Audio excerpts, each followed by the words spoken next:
오늘 말씀 에스겔 10장 말씀입니다. 우리 한 절씩 교독하도록 하겠습니다. 이에 내가 보니 그룹들 머리 위 궁창에 남보석 같은 것이 나타나는데 그들 위에 보좌의 형상이 있는 것 같더라.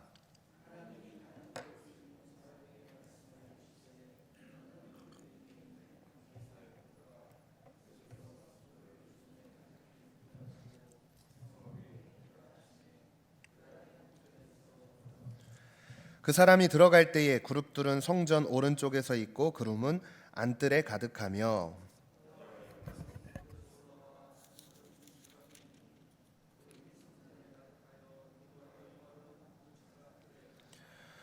그룹들의 날개 소리는 바깥들까지 들리는데 전능하신 하나님이 말씀하시는 음성 같더라.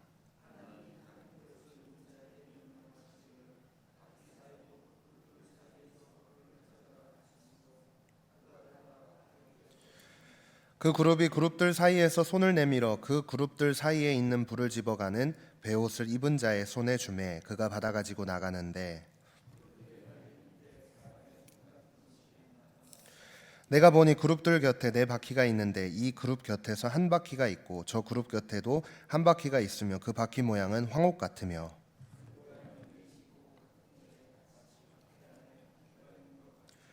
그룹들이 나아갈 때에는 사방으로 몸을 돌리지 아니하고 나아가되 몸을 돌리지 아니하고 그 머리 향한 곳으로 나아가며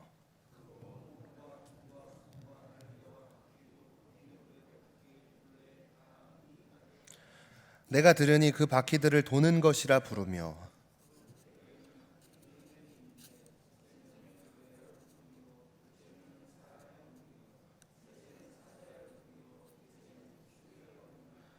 그룹들이 올라가니 그들은 내가 그발 강가에서 보던 생물이라.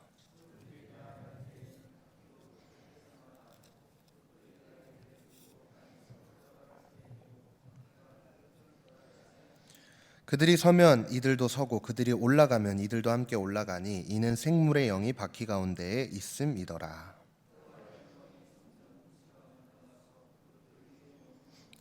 그룹들이 날개를 들고 내 눈앞에 땅에서 올라가는데 그들이 나갈 때에 바퀴도 그 곁에서 함께 하더라. 그들이 여호와의 전으로 들어가는 동문에 머물고 이스라엘 하나님의 영광이 그 위에 덮였더라.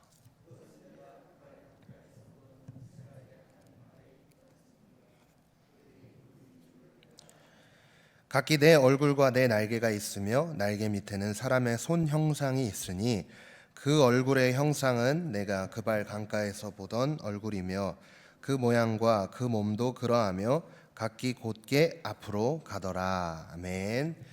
저는 오늘 이 에스겔 10장 말씀을 가지고 한번 제목을 이렇게 지어봤습니다. 성전 문지방을 떠난 여호와의 영광이라는 제목을 지어봤는데요. 이 에스겔 8장에서 11장까지는 이제 한 장면으로 봅니다. 에스겔이 두 번째 환상을 본 장면인데요. 이 에스겔을 통해서 남유다 백성들에 대한 심판의 메시지를 선포하고 계시는 가운데 오늘 본문 10장 2절 말씀을 통해 이제 구체적으로 이 남유다 백성들을 어떻게 심판하실 것인지 기록하고 있는 것을 살펴볼 수 있는데 2절 말씀에 보면 하나님이 가는 베옷을 입은 사람에게 말씀하여 이르시되 너는 구름 밑에 있는 바퀴 사이로 들어가 그 속에서 숯불을 두 손에 가득히 움켜 가지고 성읍 위에 흩으라 하심에 그가 내 목전에서 들어가더라. 이제 어제 이 9장 말씀에서 어떤 말씀이 있었냐면 이마에 표가 없는 자는 심판을 받게 될 것이다라고 이제 기록되어 있는 것을 살펴보셨을 텐데요. 오늘 10장에서는 그 심판을 더 구체적으로 기록하고 있다고 할 수 있습니다. 이제 숯불을 두 손에 가득히 움켜 가지고 불심판을 의미하는 거겠죠. 이 말씀을 묵상하다 보니 딱 떠오르는 장면이 있지 않습니까? 이제 창세기 때 소돔과 고모라의 그 심판이 딱 떠오르게 됩니다. 자, 그렇다면 이 유다 백성들이 심판을 받을 수밖에 없는 이유가 무엇이었을까? 한번 우린 생각을 해봐야 되는데요. 1장부터 10장까지 나누는 가운데 가장 큰 죄가 뭐였죠? 네? 가장 큰 죄가 우상 숭배였습니다. 그러나 본문에서는 우상 숭배라고 이야기하는 부분이 없습니다. 뭐라고 이제 기록을 하고 있냐면 본문 12절 말씀에 보면 그 온몸과 등과 손과 날개와 바퀴 곧 내 그룹의 바퀴의 둘레에 다 눈이 가득하더라. 이 장면이 이제 심판에 대한 구체적인 내용을 언급하는 장면이라고 할 수 있는데요. 이제 그 에스겔서에 나오는 천사가 이 천사의 형상을요, 이제 현대에 와서 3D로 작업을 하신 분이 있어요. 근데 그 사진을 유튜브에 찾아보시면은 이제 정말 천사의 모습이 어떠한가를 유튜브에 찾아보시면 되게 징그럽게 생겼습니다.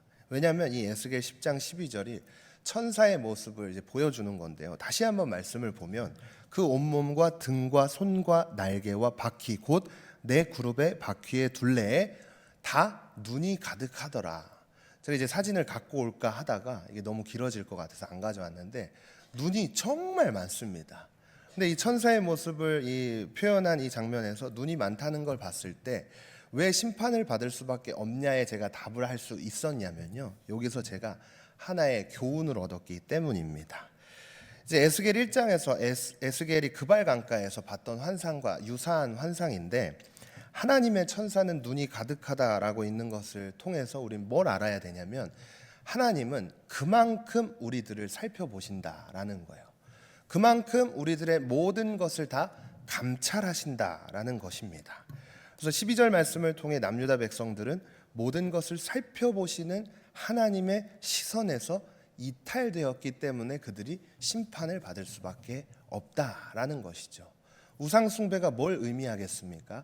하나님으로부터 멀리 떨어진 그러한 모습들을 볼 수 있지 않습니까? 에스겔을 통해 계속 나누었지만 이 성전, 이 거룩한 성전에요, 우상이 들어와 있었어요. 지금으로 따지면 무당집에 가보면 불상들이 많지 않습니까? 그게 이 성전을 가득 채우고 있었던 거예요. 말도 안 되는 상황이었지만 그 시대적 상황으로 봤을 때 그게 당연하게 사회적 풍조가 그렇게 흘러갔던 것을 봤을 때 남유다 백성들이 얼마나 하나님 앞에서 멀리 떨어져 가고 있는지 딱 보여지는 것 같습니다. 그로 인해서 이제 숯불재앙, 불심판을 받게 될 것이라는 심판의 메시지가 선포되어지고 있는 것을 오늘 10장 말씀을 통해 알 수 있게 되는데요. 그래서 이제 18절 이하부터는 그 하나님의 심판의 결과가 뭐냐, 이걸 기록하고 있다고 할 수 있는데, 이제 에스겔 10장 18절로 19절 말씀에 보면 여호와의 영광이 성전 문지방을 떠나서 그룹들 위에 머무르니 그룹들이 날개를 들고 내 눈앞에 땅에서 올라가는데 그들이 나갈 때에 바퀴도 그 곁에서 함께 하더라. 그들이 여호와의 전으로 들어가는 동문에 머물고 이스라엘 하나님의 영광이 그 위에 덮였더라. 네, 이 말씀이 굉장히 충격적인 장면이거든요. 왜 그러냐면 하나님의 성전 안에서 하나님의 영광이 떠나갔기 때문입니다. 굉장히 충격적인 장면이죠. 고대 세계에서는 신이 신전을 떠나간다는 것은 상상도 할 수 없는 일이었습니다. 왜냐하면 신이 떠나간 신전은 신을 숭배하거나 신이 더 이상 숭배를 받지 못하기 때문입니다. 그래서 더 이상 그 신은 힘과 능력을 가진 전능한 신이 아니라 하나의 잡신으로 밖에 남지 못하게 되죠.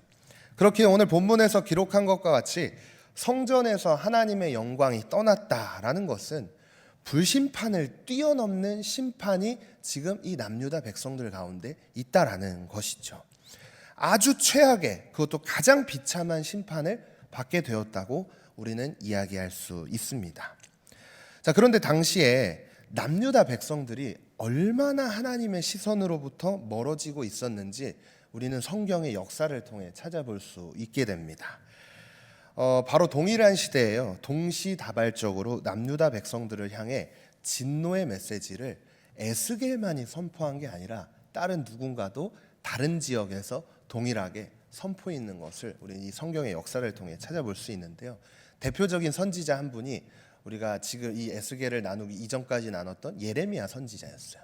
동시대 같은 시드기야 왕 때 같이 활동했던 사람들이었거든요, 에스겔과 예레미야. 근데 예레미야 7장에서 보면 그 기록이 동일하게 기록되어 있습니다. 7장 3절로 4절 말씀에 보면 만군의 여호와 이스라엘의 하나님께서 이와 같이 말씀하시되 너희 길과 행위를 바르게 하라. 그리하면 내가 너희로 이곳에 살게 하리라. 너희는 이것이 여호와의 성전이라 여호와의 성전이라 여호와의 성전이라 하는 거짓말을 믿지 말라.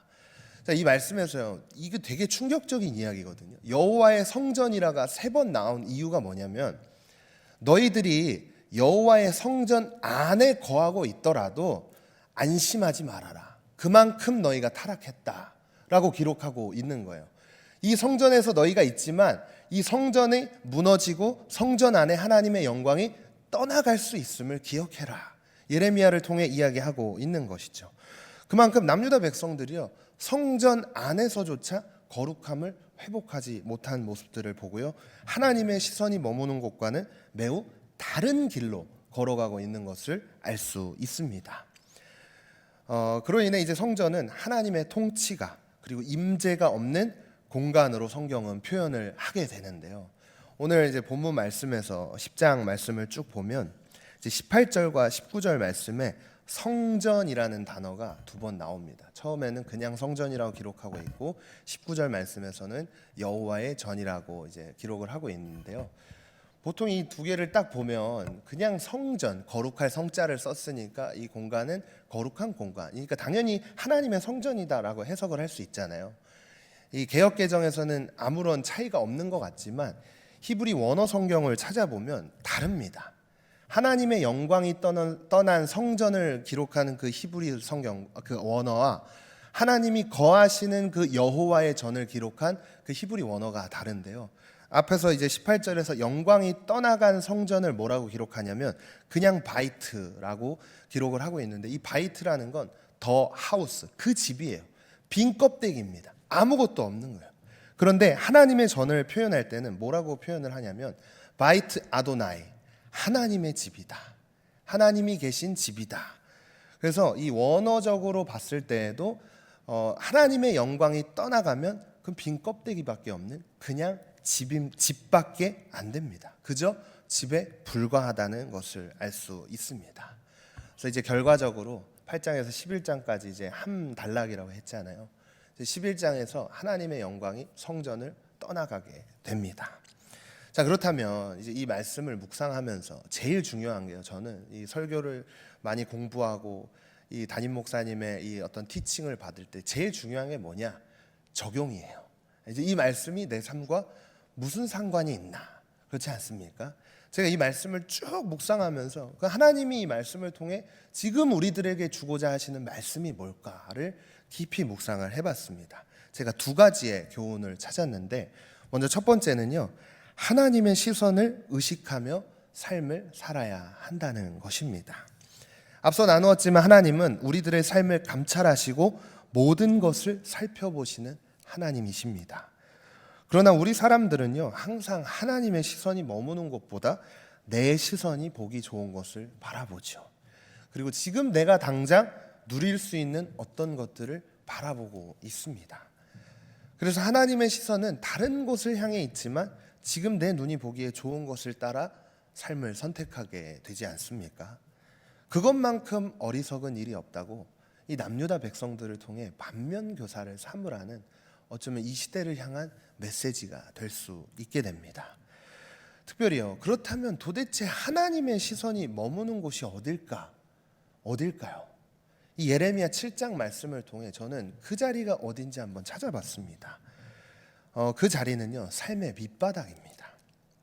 누군가는 삶의 성공을 위해 때론 누군가를 짓밟고 경쟁하는 것이 당연하다고 이야기를 하죠. 그런데 그리스도인으로서 그렇게 살아가는 게, 세상이 그렇게 살아가니까 당연히 나도 그렇게 살아가야 하나? 이 말씀을 묵상하면서 하나님과 시선을 함께하는 자, 하나님의 시선에 내 시선이 있는 사람은요, 다릅니다. 삶의 밑바닥, 무엇보다 가장 약한 자리에 있는 자들까지 섬겨줄 수 있는 그런 믿음의 모습들이, 섬김의 모습들이 보여져야 한다는 것이죠. 당시에 남유다가 하나님 앞에서 지었던 죄들을 살펴보면 우상 숭배도 있었어요. 성전 안에 우상이 들어온 것도 있었지만 더 큰 죄가 뭐였냐면 이웃들 사이에서 정의를 행하지 않았고 이방인과 고아와 과부를 압제했던 모습을 살펴볼 수 있습니다. 자금의 시대도 동일한 모습을 자주 볼 수 있는 것 같은데, 이 말씀을 통해 우리는요, 하나님의 시선이 머무는 곳, 특별히 약한 자들, 하나님이 때때로 우리의 시선을 열어서 안 보이던 것들이 보이는 그런 경험을 하신 분들이 계실 거예요. 평소에는 저분들이 안 보였을 텐데 사도행전 이제 3장에 보면 베드로와 요한이 성전에 올라가지 않습니까? 성전에 이제 올라가는데 올라갔을 때 그 베드로와 요한이 과연 그날만 그 성전에 가서 기도했을까요? 저는 아니라고 봅니다. 성전에 매번 계속 올라갔고 그 옆에 그 이제 이 동냥을 하던 이 거지는 항상 있었을 거란 말이죠. 그런데 어느 순간에 올라가다가 보이는 그 시점이 있어요. 하나님이 눈을 열어주셔서 내 옆에 소외되고 아파 보이고 외로운 분들을 보여주실 때가 있어요. 그럴 때 하나님의 시선이 지금 저기를 향하고 있구나 라는 것을 알아야 됩니다. 그래서 우리가 하나님의 시선이 머무는 곳, 이곳이 어딜까? 오늘 이 새벽에 우리가 기도해야 될 게 제일 먼저 이거인 것 같습니다. 하나님, 지금 하나님의 시선이 머무는 곳이 어디입니까? 내 삶을 통해 하나님이 바라보고자 하고 있는 그 자리가 어디입니까? 주님, 이 새벽에 깨달아 알게 해주십시오 라는 기도의 고백을 드릴 수 있는 모두가 되시기를 소망합니다. 자, 이제 두 번째로 하나님의 성전으로서의 마땅한 삶을 살 수 있도록 성령으로 충만해야 한다라는 건데요. 성경에서는요, 하나님의 영이 떠난 사람들을 찾아볼 수가 있습니다. 특별히 구약에서 사울 왕을 볼 수 있는데 사울 왕이요, 하나님의 영광이 떠난 이후부터 비참한 삶으로 전락해 버립니다. 영이 떠나자마자 악령이 와가지고 사울을 괴롭히기 시작하죠. 이뿐 아니라 다윗 또한 밧세바와의 범죄를 지었을 때 나단 선지자로부터 책망을 듣지 않습니까? 그때 시편 51편의 기록에서 보면 하나님 앞에 엎드려서 기도하는 그 기도의 제목 중에 한 가지가 뭐였냐면요, 하나님, 주의 성령을 내게서 거두지 말아 주십시오 라는 기도였습니다. 이것만 보아도 우리는 하나님의 영이 성전에서 떠나간다라는 것이 얼마나 큰 비극인지 알 수 있게 됩니다. 이처럼 하나님의 성전에서 하나님의 영광이 떠나간다는 것은 큰 비극이라고 말씀을 계속 드리고 싶은데요. 그런데 사도 바울은 신약에 와서 뭐라고 얘기를 하냐면 고린도전서를 보면 너희는 너희가 하나님의 성전인 것과 하나님의 성령이 너희 안에 계시는 것을 알지 못하느냐라고 이야기합니다. 비단 이 성전뿐만이 아니라 우리가 성전이라고 이야기를 하는 것이죠. 제가 묻고 싶습니다. 여러분들 안에는 성령으로 충만함이, 또 성령님이 거하실 자리가 있습니까? 우리의 심령 안에 하나님의 영광, 하나님의 영인 성령이 떠나갈 때요, 지금 당장은 편할 수 있어요. 지금 당장은 좋아 보입니다. 그러나 그 끝은요, 심판을 받아 비극적인 삶으로 바뀌어 버리죠. 오늘 본문에서도 마찬가지로 남유다 백성들의 심각한 죄로 인해 하나님의 영광이 떠나가 결국 빈 껍데기로 남아버린 성전이 되어 예루살렘이 비극을 맞이하는 것과 같은 그런 삶이 될 것입니다. 그렇기 때문에 우리는 이 새벽에 하나님의 성령이 떠나지 않고 더욱더 성령으로 충만할 수 있도록, 그래서 내 삶 가운데 내주하시고 임재하시고 말씀하시고 그리고 깨우치시는 그 은혜의 역사를 매 순간 경험해야 할 줄로 믿습니다. 그래서 이제 에베소서 5장 18절 말씀에 그런 말씀이 있죠. 술 취하지 말라. 이는 방탕한 것이니 너희는 성령으로 충만함을 받으라. 근데 이것도요, 원어 성경을 보면 조금 다르게 해석이 됩니다. 성령으로 충만함을 받으라라는 게 한 번만 받으면 되는 게 아니라 매일매일 이루어 가야 되는 거예요. 매일매일 성령으로 충만함을 받으십시오라고 해석을 할 수 있게 됩니다. 그래서 오늘 이 새벽에요, 이 기도를 드렸으면 좋겠어요. 성령 하나님, 나에게 찾아오셔서 하나님의 시선이 머무는 곳을 깨우쳐 주시고 그 시선에 내 시선이 머물러서 하나님의 영광이 되는 삶, 무엇보다 하나님의 영이 내 안에 거해서 하나님과 동행하는 삶을 살아가게 하여 주시옵소서. 이러한 기도 제목을 가지고 함께 삶의 자리로 나아갈 수 있는 저와 여러분이 되시기를 간절히 소망합니다. 기도하겠습니다.